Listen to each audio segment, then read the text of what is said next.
This is 2OF Entertainment.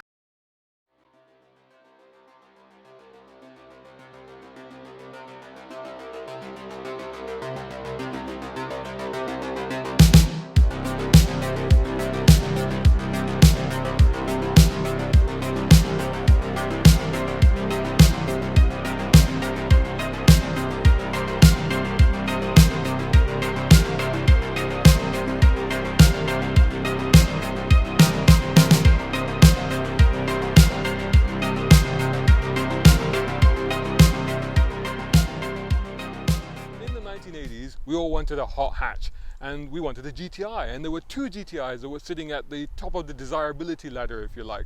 One was the Volkswagen Golf GTI that was solid, precise, efficient, very German.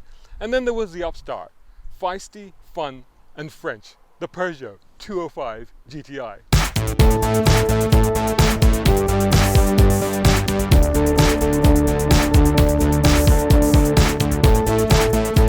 And like the Golf, the Peugeot 205 GTI was based on fundamentally a good basic car, the 205. The 205 ran from 1983 to, well, for about 15 years. It was hugely popular. In fact, it's credited for giving Peugeot a second lease of life, or actually saving the company. Now, in terms of styling, whereas the Golf was sharp-edged, angular, boxy, quite serious looking, this one is sort of more rounded, more organic, pert, cute even, I would say. So the 205 got fully independent suspension, which it got from Citroën. Of course, Citroën Peugeot were part of the PSA group. Now in 1984, they introduced the GTI version, which ran for 10 years. Now initially it came with a 1.6 litre engine, about 105 horsepower, although that was up by about 10 horsepower in 1987. But in 1986 they introduced this car, the 1.9 litre. Now this thing had 125 brake horsepower, could do 0 to 62 miles per hour in 7.8 seconds. Not bad for the day, top speed of 128 miles per hour, and it could still do 39 miles per gallon. What really helped was how light the car was, less than 900 kilograms. By comparison, the 1.6 did the acceleration run in 9.5 seconds at a top speed of 118, but was better on fuel economy at 39 miles per gallon. But who cares about fuel economy? The other way to spot a 1.9 over a 1.6, it did get the bigger 15-inch Speedline alloy wheels instead of the 14-inch, but it also got front and rear disc brakes, whereas the 1.6 only got front disc brakes and drums at the back. There's also the beefier bumper valances on the GTI model, wider wheel arches, well, larger wheel arches I should say, but also wider because of these extensions here. And also it had stiffer springs and the car sat a little lower. Now back in the day, these were very popular with the likes of, well, people like myself really. And the trouble is that they would get stolen or they would get crashed, and what that meant was the insurance prices just shot through the roof, and eventually they became too expensive, too prohibitive to own because of that. That happened to all of these kind of cars. There was also an even more powerful version, of course. There was the T16, which was the road-going version of the WRC car. They did enter this into the World Rally Championship as well. 200 of those had to be made for homologation. They are rare and very, very valuable. What about this one? Well, brand new at the time, you'd probably pay around £12,000 for one of these. Today, probably around the same actually, or maybe even a little bit more for really good examples like this one. And talking of this one, we are going to do a full review on it, so I'm going to look at the practicality, I'm going to look at the interior, and then I'm going to take it for a drive.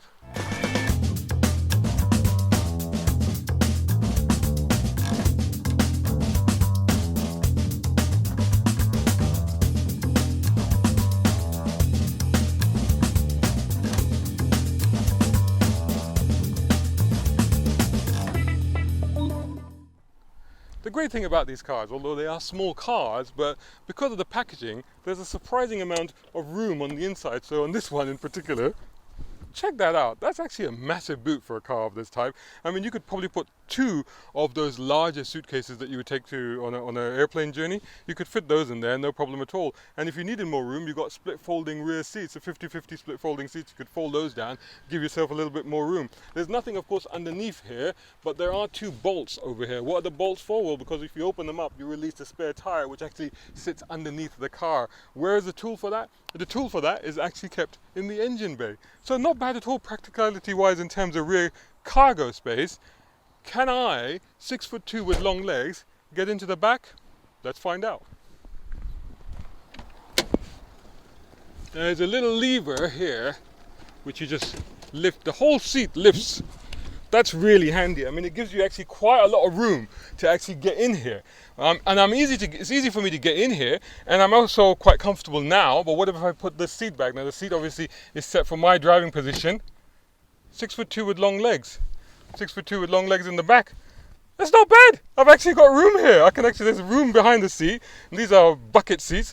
I can fit in there. There's decent amount of room for my feet. And actually it's not too bad. Even the headroom is a bit tight, but it's not too bad. I couldn't spend a long time in this, but I could certainly do short journeys. Again, another reason why these older cars were so handy in terms of fitting people and their belongings. Time to get in the front. That's so easy to do. So here we are in the front of this little thing, and again, you know, two things. First of all, from the outside it's small, so you get in, you expect it to be small, you realize it's a bit smaller than you were thinking. It is actually really compact. However, there's so much room, and it's so airy because the pillars are so thin. It's like a typical thing with older cars. The visibility all around is fantastic. It's got very small mirrors, which have got manual controls, but it's fine, and the wing and the rear view mirror here. But you can look over your shoulder and you can see all around the car, so you're not really missing anything at all. Now the car itself, look at this old school architecture. Everything is blocky, but everything works, you know. This is your ashtray where you've got a lighter as well. There's a little compartment up here to take that little coin box. That's handy for way back then. Glove box, which, there you go, which is okay, it's not too bad. Down here you've also got another compartment, there you go. And actually it's a pretty deep bin actually, right? You could put quite a lot of stuff back into there. Then there's another little tray here, nothing back here, but you get a traditional handbrake. Obviously the gearbox, and then you got your instruments, which are straightforward, fully analog of course, no screens or digital or anything like that. And you've got a lot of temperature warnings here. Fortunately this car is fine, haven't seen any issue with that. Your fuel, and then of course your odometer and your rev counter, and of course your speed. Over here there's another tray down here, and the buttons for the windows are actually on the doors on the sides here, which is a little bit unique. And then there's a pocket as well. This one has got the original stereo and the cassette player, and the cassette player actually works. Non-power assisted steering, so a little bit of a work when maneuvering at lower speeds. Indicators and lights are on this side, and the wipers are on that side, and also a rear wiper as well. So when you twist it, you activate the rear wiper. So wow, back then, that's really cool. Look at the pedal range, and this is amazing. Like, you can heel and toe without even trying in this car. They are meant for that. They are there to entice you to heel and toe, even if you weren't planning on doing it. It's just absolutely amazing. The gear lever itself, straightforward H pattern. It's a dogleg reverse, so you just have to lift up that lever to do it. And it's not the most precise thing in the world. It's quite springy, but having said that, you never miss a gear. Likewise, the clutch as well is quite light, and it's short travel. It's not as long as you might think, but the biting point isn't as obvious, but never had an issue with it. It works really well, so that's all good. So I'll tell you what, the next thing to do really, and look at these fantastic bucket seats. I mean, the seats are just brilliant, and these give you a lot of support. It can be a little tight in the lower regions, but otherwise that gives you a lot of support, so they're really good. You have basically fans, no AC or anything like that, but you do have some fans, and the warning lights are down here. Right, let's take you for a drive. Okay, so let's give this thing a go. It's a little bit wet, but that's all right. And oh my God, this car, 34 years old, and it still thinks it's 1988. It's crazy.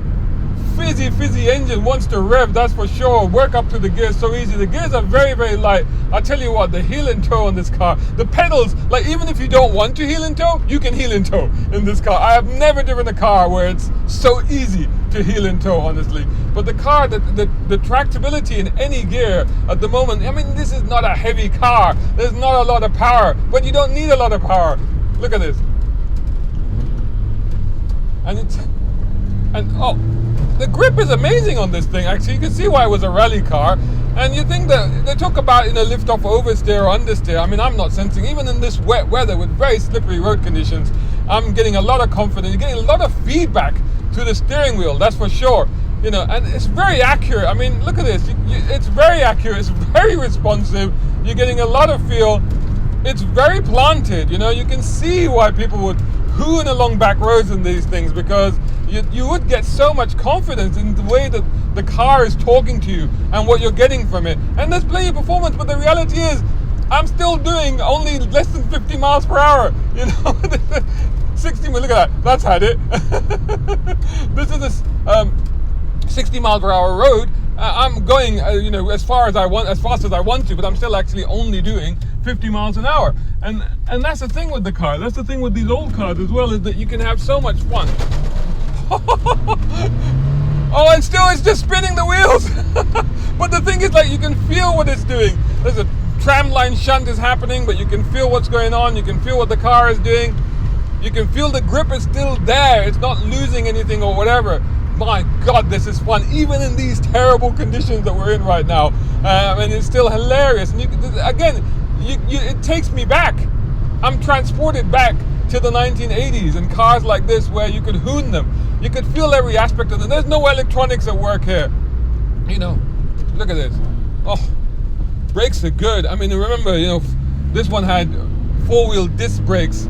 And a big improvement over the 1.6, but actually solid again in these wet weather. I mean, I haven't looked at the tires on this car, but they must be pretty good, because the grip seems fantastic on this car, considering what it is, and considering the conditions that we're in. It's truly confidence inspiring, that's for sure. But the steering is heavy. There's no doubt about that. Let's not be in any doubt about that. Non-power assisted.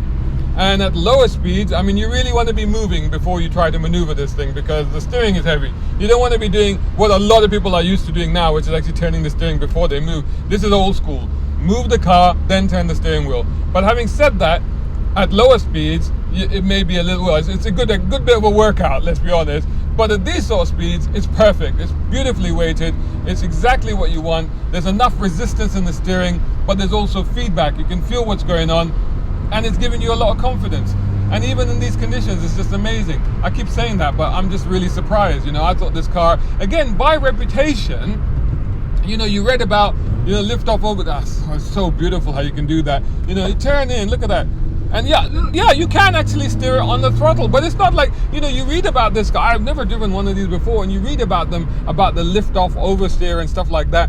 But it's like you get the impression that there's some kind of, that it snaps or anything like that. It doesn't. There's actually a very natural transition between, the understeer and the oversteer. So yes, you can control it on the throttle, but it's not like snap and, oh my God, I have to correct it. No, it's like, okay, let me just adjust the attitude of the car, and it's absolutely fine.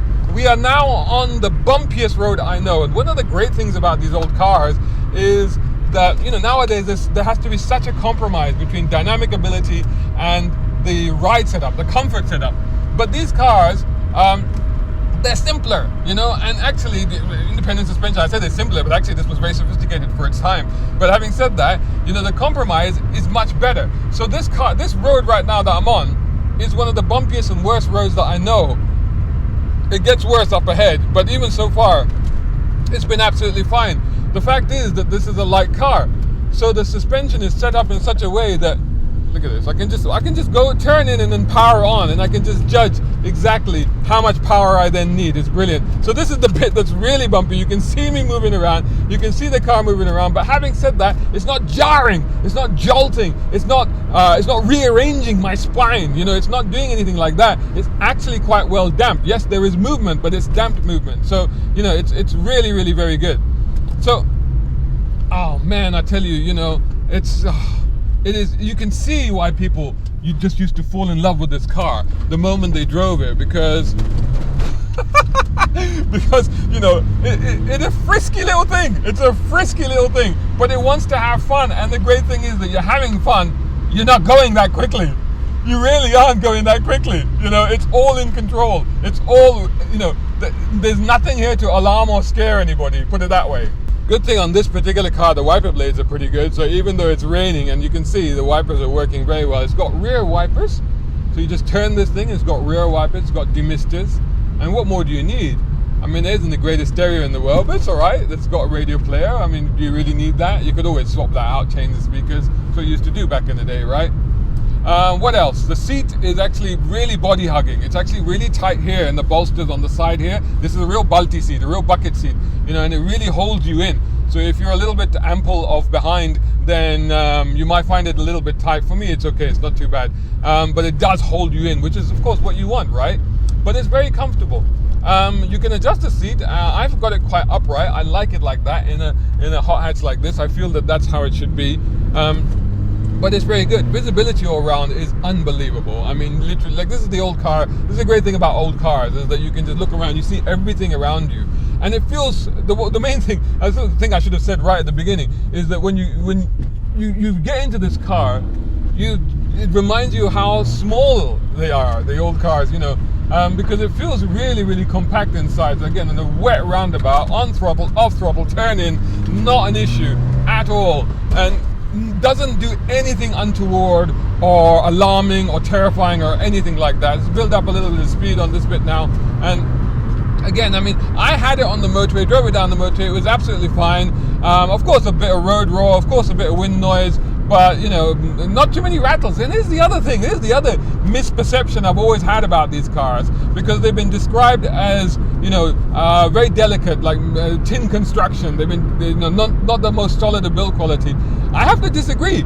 I think that for a car, again, of this age, and of course this car has been cared for and it's obviously been looked after, but having said that, the fundamentals of the car are still the same. You know, the architecture of the car is the same, the structure is the same, and it's far less rattly and shaky. Although you get quite a bit of scuttle shake in the wing, in the rear view mirror. You can see lights in the back just bounce. It doesn't look like it, but when you see lights in the back, they're jumping around, and you go, okay, there's quite a bit of shake there. But other than that, it feels incredibly solid. You know, it feels actually really, really good, and remarkably, you know, much tighter than I was anticipating or expecting. And it's again one of those things where, you know, perhaps at the time it was true in comparison to other cars, and perhaps I'm looking at it differently now because the car is a classic. But having said that, you know, I equate this to driving a modern car. I really do. I don't see that there's that much. Yes, I mean, you don't have all the comfort creatures and niceties, you know, non-power assisted steering, all the rest of it. But other than that, it feels absolutely fine. I don't feel like I'm making a huge amount of compromises. Certainly things like, you know, you think about the braking and stuff, which is always a worry with older cars. Not with this one. Huge amount of water coming up. Braking, again, consistent. It's not bitey. It's not like snap. Oh God, that's just gonna make the car very dirty. It's not bitey. It's not gonna like snap the wheel. You're not gonna lock up the wheels unless you're like really brutal with it. But overall, it's very, very good. But again, it's just how fluid the car is, you know, how talkative it is, how connected you feel with it.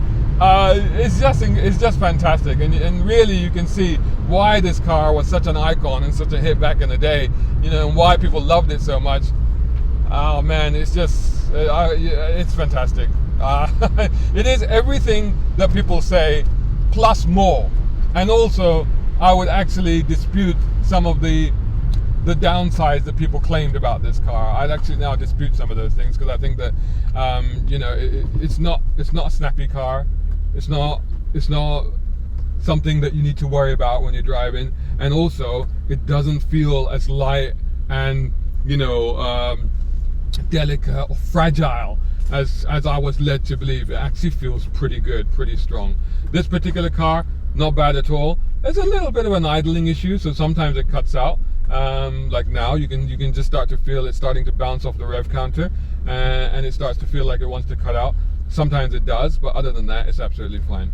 So all good. There you go. There's my review of the Peugeot 205 GTI. Let me know what you think of this car, and also share your own experiences with this car. If you've had one of these, if you've driven one in the past, let me know what your history, your experiences were with this car. Thanks so much. I'll catch you all in the next one.